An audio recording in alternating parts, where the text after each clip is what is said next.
एकीकडे बेरोजगारांची संख्या वाढत असताना तरुण शेतकरी प्रयोग करताना पाहायला मिळतात। पंढरपूर तालुक्यातील अनवली येथील तरुण शेतकरी विशाल सूर्यवंशी यांनी शेतीला जोडधंदा म्हणून कोंबडीचे पालन सुरू केले। त्याने ब्लॅक ऑस्ट्रोलोप कोंबडीचे कुक्कुट पालन केले आहे।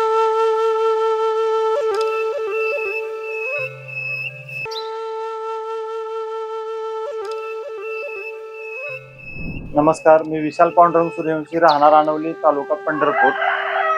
मी सध्या ब्लॅक ऑस्ट्रेलिया जातीचं हे आपण केलेलं आहे, कुक्कुटपालनचा व्यवसाय चालू केलेला आहे। त्याची सुरुवात मी सर्वसाधारण गेले 8 महिन्यापूर्वी केलेली आहे। ही मी सुरुवातीला आपल्या कामतीला अरुण शिंदे म्हणून होते, त्यांच्या प्लॅटवरती जाऊन ती आम्ही सगळं बघून आलो। त्यानंतर पूर्ण संकल्पना करून सगळ्या गोष्टीची पूर्वतयारी केली। त्यांच्याकडे फेड 1 महिन्यापूर्वी बुकिंगसाठी दिलेलं। 1 महिना बुकिंग नंतर आल्यानंतर मग तोपर्यंत माझी पूर्णपणे तयार झाली।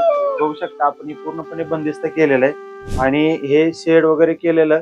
शेडमध्ये खाली कोबा वगैरे करून आणि वरती बसासाठी काट्या वगैरे अडकवलेले आहेत। दुसरी गोष्ट, ही फीड अशी आहे, ही फीड म्हणजे 5 ते 6 महिन्यानंतर या कोंबडीचं अंड चालू झालं तर हे कंटिन्यू अंड चालू होतं।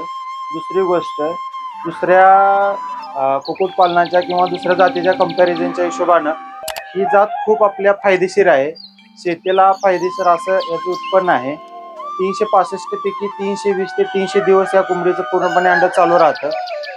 आणि वजनाचा विषय जर बघायचा झाला तर कोंबडा हा 5 ते 6 महिन्यानंतर जवळजवळ 3 ते 4 किलोपर्यंत ह्या कोंबड्याची साईज जाते। कोंबडी अंड देत असल्या कारणानं हिचं जवळजवळ जास्तीत जास्त 1-2 किलोपर्यंत वजन जातं।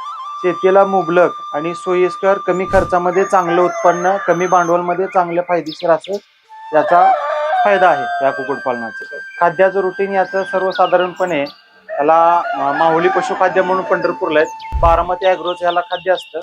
स्टार्टर, फिशर वगैरे सगळ्या गोष्टी जसं 15 दिवस, 1 महिना, 2 महिने जसं या गोष्टीला होत जातील त्या पद्धतीने याचा खाद्याचा स्तर हा वेगवेगळा असतो। त्या पद्धतीने याला खाद्य लागतं। ह्याला याचा सर्वसाधारण हे आपण फीड विकत घेतले त्यावेळेस पर पीस आपण 50 रुपयाच्या हिशोबाने विकत घेतला होता। मी सुरुवातीला 400 पिल्लापासून फीडपासून चालू केलेलं होतं। आता आपण बघता ह्याच्यामध्ये सर्वसाधारण माझ्याकडे 200 कोंबड्या आणि 100 कोंबडी आहे। बाकी मी विक्री वगैरे केलेल्या आहेत सगळ्या गोष्टी। कोंबडीचं अंड हे सर्वसाधारण पूर्णपणे देशीच आहे। या कोंबडीचं विशेष असं आहे की कोंबडीचं अंड चालू झालं की अंड चालू होतं।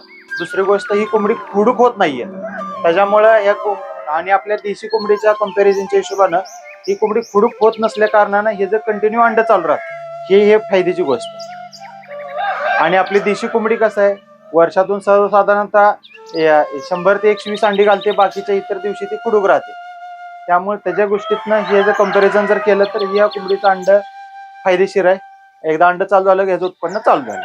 आणि खाद्याचा स्तर जर बघण्याचा झाला तर ह्याला सर्वसाधारणतः मी आता आठवड्याला 2 ते 3 पोती लागतात। साधारणतः 150 किलोचं लागतं खाद्य ह्याला आठवड्याला। त्या हिशोबाने याचा स्तर चांगला आहे, फायदेशीर आहे, काय विषय नाही। आज या कुक्कुटपालन व्यवसायातून लाखोची उलाढाल होत आहे। अशा या यशस्वी उद्योजकाला मॅक्स किसानचा सलाम।